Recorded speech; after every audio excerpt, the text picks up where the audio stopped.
आज की इस प्रेस कॉन्फ्रेंस में आप सबका बहुत बहुत स्वागत। आपने अपने समय में से समय निकालकर यहाँ आए, आपका बहुत बहुत धन्यवाद। मेरे साथ यहाँ हिमाचल की कांग्रेस पार्टी की अध्यक्षा पूर्व सांसद प्रतिभा सिंह जी मौजूद हैं। मेरे साथी विदित चौधरी जी जो सचिव अखिल भारतीय कांग्रेस कमेटी में हैं।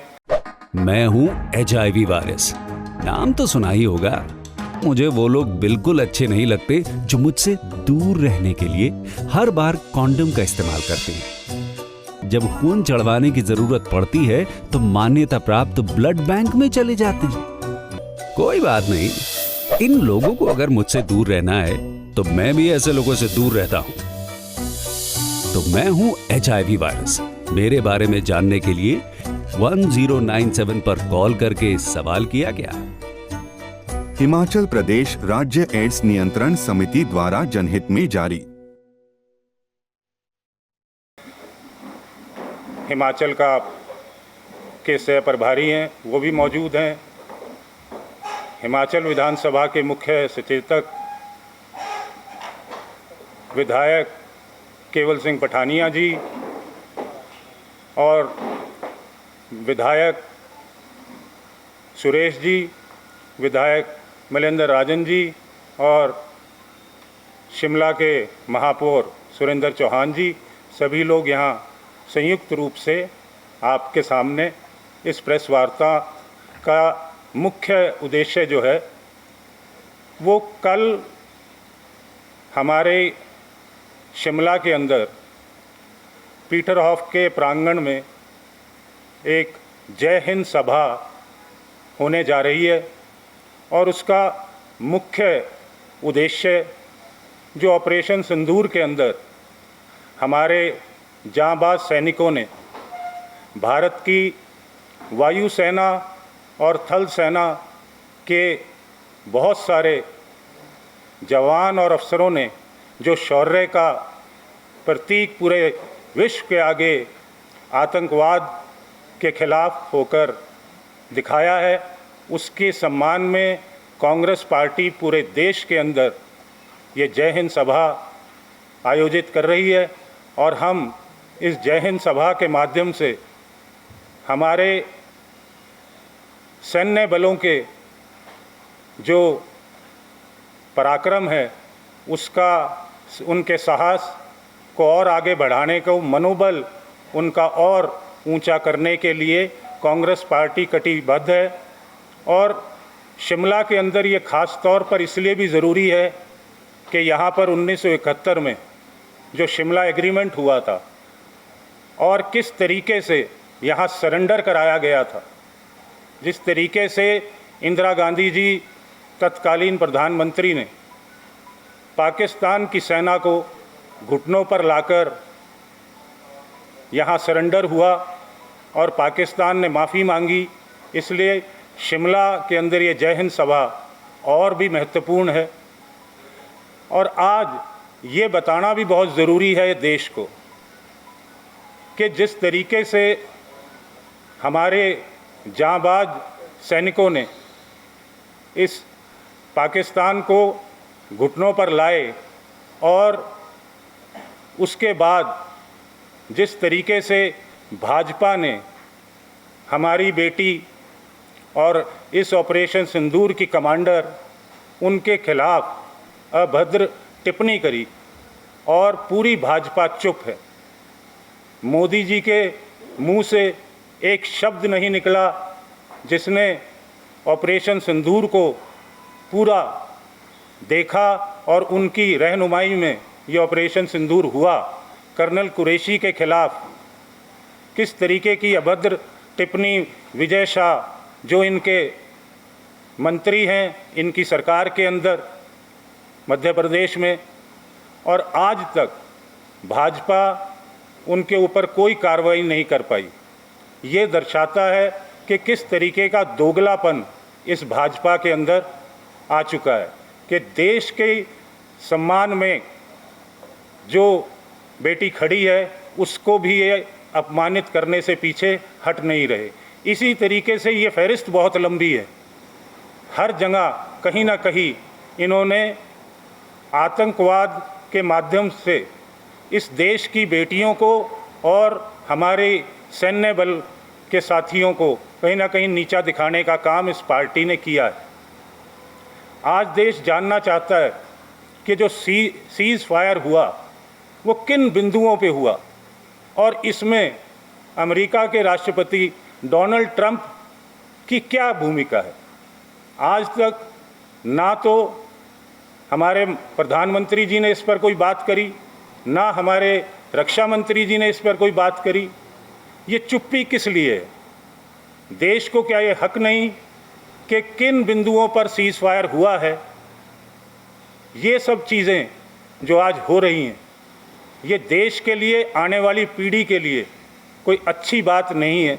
और कांग्रेस पार्टी आज जिस तरीके से विपक्ष में है और इस ऑपरेशन सिंदूर में आप सब ने देखा होगा कि किस तरीके से ऑपरेशन सिंदूर के लिए कांग्रेस पार्टी ने पूरा विपक्ष को साथ लेकर उनका साथ दिया और पूरे देश के अंदर सैन्य व जितने हमारी पूरी जनता को ये सचेत किया कि विपक्ष हमेशा देश की सुरक्षा के साथ है।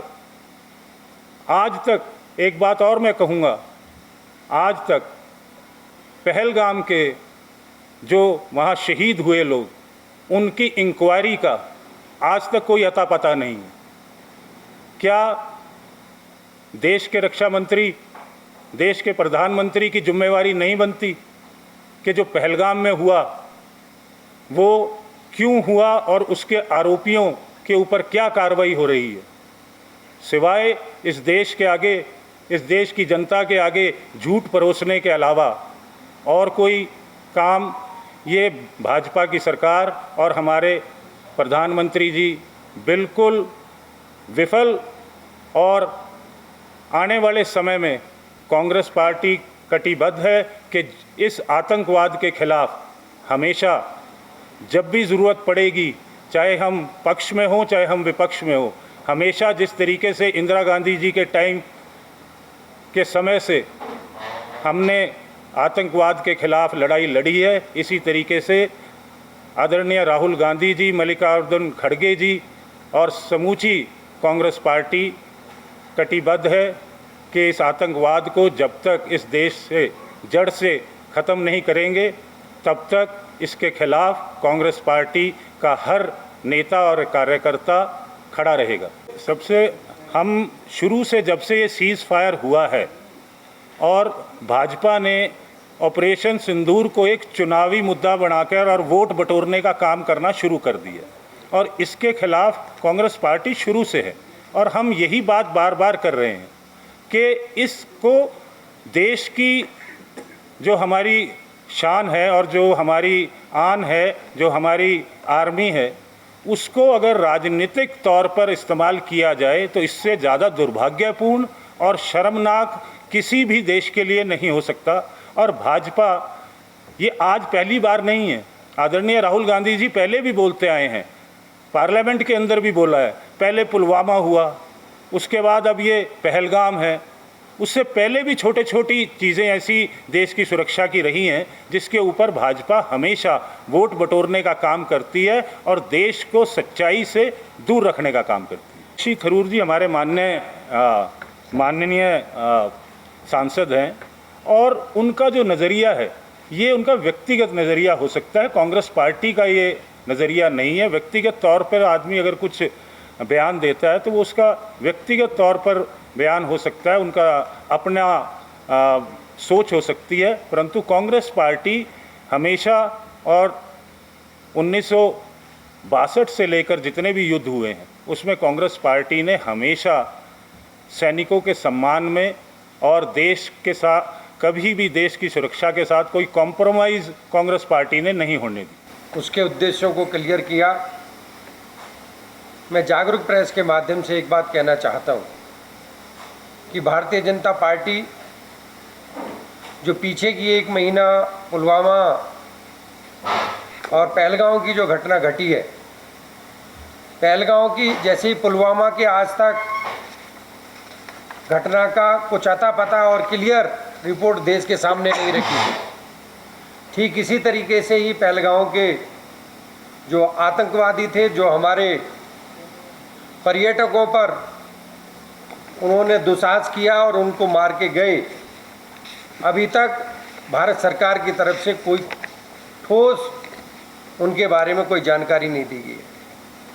जब युद्ध की स्थिति बनी तो हमारे नेता माननीय राहुल गांधी जी ने सर्वदलीय बैठक में कहा कि कांग्रेस पार्टी हर निर्णय के साथ सरकार के साथ है, और जब विषम परिस्थितियों में युद्ध बंद हुआ, सीज फायर की घोषणा हुई, उसके बाद भी राहुल गांधी जी ने कहा कि सरकार को लोकसभा का सत्र बुलाना चाहिए और सेना के पराक्रम की सराहना करनी चाहिए।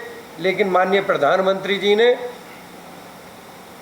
ना तो अभी तक सत्र बुलाने की बात की, न सर्वदलीय जब बैठक हुई थी न उसमें जाने का कार्य किया।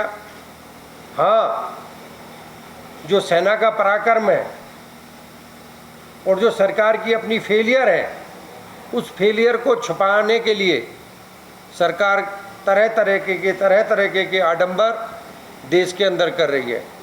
कहीं सिंदूर बांटने की बात कर रही है। कभी कभी प्रधानमंत्री जी कहते हैं कि मेरी रंगों में खून नहीं सिंदूर बह रहा है। ये चीज़ें प्रधानमंत्री को शोभा देती हैं। और अभी मैंने मीडिया के माध्यम से सुना है कि भारतीय जनता पार्टी के लोग सिंदूर बांटने का कार्य करेंगे। मैं पूछना चाहता हूं कि भारत की संस्कृति में एक आदर्श महिला क्या कभी दूसरे पुरुष के हाथ से दिए हुए सिंदूर को यूज करती है? ये उन महिलाओं के स्वाभिमान के लिए भी खिलवाड़ कर रहे हैं। कल हमारे शीर्षक नेतृत्व माननीय अजय माकन जी, हिमाचल प्रदेश के प्रभारी आदर और सम्मान के योग्य रजनी पाटिल जी हिमाचल में यहाँ पर आ रहे हैं और पूरे हिमाचल से हमने सेनाओं के सभी अपने सैनिकों को, पूर्व सैनिकों को साबदार आमंत्रित किया है। और हम जागरूक प्रेस के माध्यम से भी, वैसे तो हमारे केवल सिंह पठानिया जी जो हमारे माननीय विधायक जी हैं, उन्होंने मोस्टली सभी 68 की 68 विधानसभा क्षेत्रों में सभी साथियों से बात की है और जो उनकी विधानसभा क्षेत्र में किसी भी सैनिक को किसी भी तरीके से सम्मानित किया है, हमने सभी को सादर आमंत्रित किया है। लेकिन कहीं हम छूट गए हों तो हम प्रेस के माध्यम से भी सभी लोगों को कल 11 बजे जो शिमला के पीटर ऑफ मैदान में सैनिकों के सम्मान में एक सभा हो रही है, उसके लिए आपके जागरूक प्रेस के माध्यम से भी सादर आमंत्रित करते हैं। धन्यवाद।